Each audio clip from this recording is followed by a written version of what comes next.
Kapag talagang mainit, ako Ay nagbubukas ng mga aircon.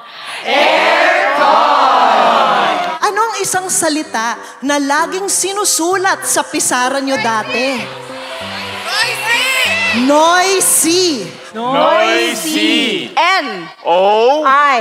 S Y.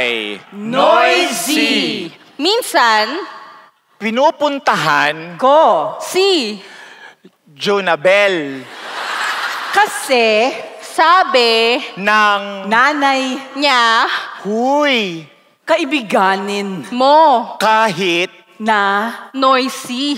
noisy. Palapakan natin sila. Okay, let's add some people. Ngayon, pag-isipan natin ang mga bagay na napaka-noisy. Can you please give me a thing that is very lato-lato? lato-lato, L, A T, O, L T. hinahampas-hampas ko ang Aking sarili kapag ako Ay, naglalaro ng lato-lato. thank you. Palapakan natin sila. We have a word from our youngest member in the audience. Can I have the word that you were saying earlier? Air horn. Aircon. I, R. C. O N Kapag ako, I. Malungkot, ako ay nagbubukas Ng mga bintana at mga ventilador.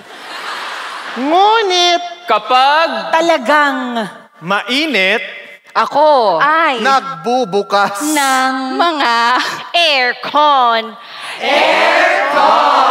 Okay, one last. Kapag nakabukas na ang aircon nyo, summer, ano ang madalas nyong ginagawa sa kwarto? Natutulog. N, A T U T, U L. O, G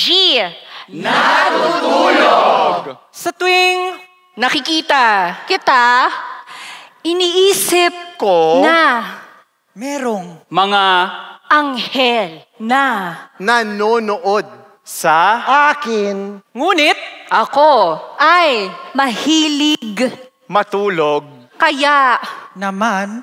ako, ay natutulog. Palakpakan natin ang Spit and SB19, everybody. Spit Manila.